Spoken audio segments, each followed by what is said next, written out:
Hi, welcome to the Indian chronicler. നമ്മൾ ഇതുവരെയുള്ള ക്ലാസ്സുകളിൽ 16 മഹാജനപദാസിനെ പറ്റി പഠിച്ചു കഴിഞ്ഞിട്ടുണ്ടായിരുന്നു.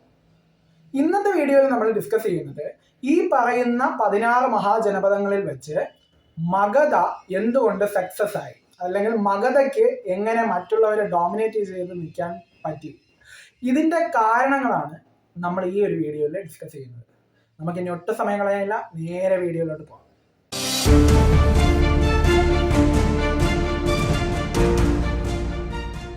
മഗധയെ പറ്റി പറയുമ്പോൾ മഗധയ്ക്ക് കിട്ടിയിട്ടുള്ള ഏറ്റവും വലിയ അഡ്വാൻറ്റേജ് എന്ന് പറയുന്നത് മഗധയുടെ ജോഗ്രഫിയാണ്. ജോഗ്രഫി എന്ന് പറയുമ്പോൾ നമ്മുടെ സൗത്ത് ബീഹാറിലുള്ള അയൺ ഓർ റിച്ച് ആയിട്ടുള്ള ഏരിയാസ് മഗധയുടെ കീഴിലായതുകൊണ്ട് തന്നെ മറ്റ് ജനപദങ്ങളിലുള്ളതിനേക്കാളും മഗധയുടെ വെപ്പൺസിന് സുപ്പീരിയോറിറ്റിയും അതുപോലെ എഫിഷ്യൻസിയും വളരെയധികം കൂടുതലായിരിക്കും. മച്ച് സുപ്പീരിയർ അല്ലെങ്കിൽ എഫിഷ്യൻ്റ് ആയിട്ടുള്ള വെപ്പൺസ് ആയിരിക്കും മഗധ ഈ പറയുന്ന അയണിന് ആക്സസ് ഉള്ളത് കൊണ്ട് യൂസ് ചെയ്യുക. അത് മാത്രമല്ല, മഗധയ്ക്ക് 2 ക്യാപിറ്റൽ സിറ്റീസ് ഉണ്ടായിരുന്നു, രാജഗൃഹ ആൻഡ് പാടലിപുത്ര.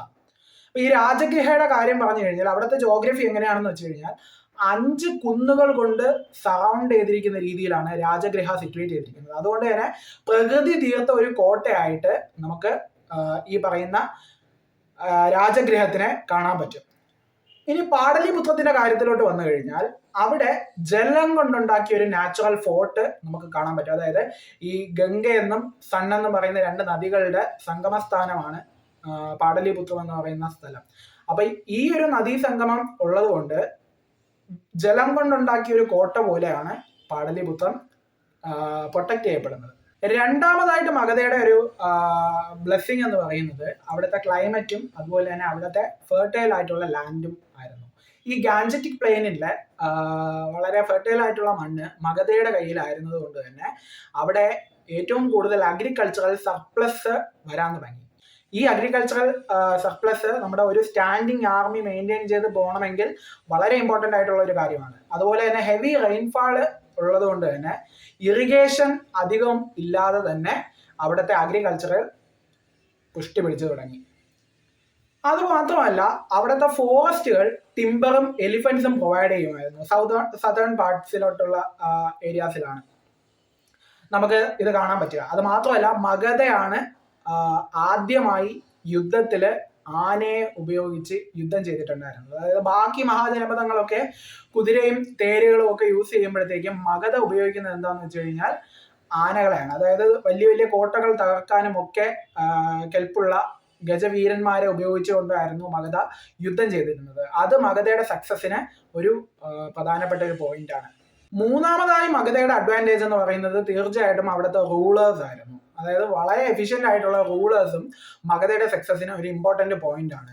ബിംബിസാരനെ പോലെ, അല്ലെങ്കിൽ അജാതശത്രുവിനെ പോലെ, അല്ലെങ്കിൽ മുന്നത്തെ വീഡിയോയിൽ നോക്കിയ മഹാപത്മനന്ദ പോലുള്ള റൂളേഴ്സിന്റെ കോൺട്രിബ്യൂഷനും മഗധയുടെ സക്സസിന് ഒരു വലിയ മുതൽക്കൂട്ടായിട്ടുണ്ട്.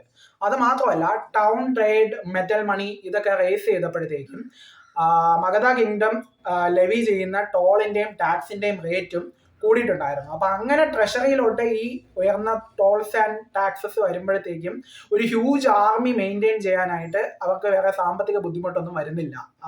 ഒരു വലിയ ആർമിയൊക്കെ മെയിൻറ്റെയിൻ ചെയ്യാനുള്ള ശേഷി ഈ മഗധ കിങ്ഡത്തിന് കിട്ടുന്നുണ്ടായിരുന്നു. ഇനി 5ാമതായിട്ട് പറയുകയാണെന്നുണ്ടെങ്കിൽ ഒരു അൺഓർത്തഡോക്സ് ക്യാരക്ടർ, മഗധയുടെ ഒരു അൺഓർത്തഡോക്സ് ക്യാരക്ടർ, അതായത് എക്സ്പാൻഷന് വേണ്ടിയിട്ടുള്ള ആ ഒരു ആഗ്രഹം, തൃഷ്ണ, ഇതെല്ലാം മഗധയുടെ സക്സസിന്റെ ഒരു റീസൺ ആണ്. അപ്പോൾ ഇത്രയും കാര്യങ്ങൾ കൊണ്ടാണ് നമ്മുടെ മഗധ 16 മഹാജനപദങ്ങളിൽ വെച്ച് സക്സസ്ഫുൾ ആയതും മറ്റ് മഹാജനപദങ്ങളെ ഡോമിനേറ്റ് ചെയ്ത് നിൽക്കുന്നത്. എല്ലാവർക്കും ഈ പറയുന്ന പോയിന്റുകൾ മനസ്സിലായെന്ന് വിശ്വസിക്കുന്നു. എന്തെങ്കിലും സംശയമുള്ളത് കമന്റുകളിൽ ചോദിച്ചു കഴിഞ്ഞാൽ ഞാൻ ആൻസർ ചെയ്യുന്നതായിരിക്കും. അടുത്തൊരു എപ്പിസോഡിൽ അടുത്തൊരു ഇൻഫർമേഷനുമായിട്ട് വീണ്ടും കാണാം. ബൈ.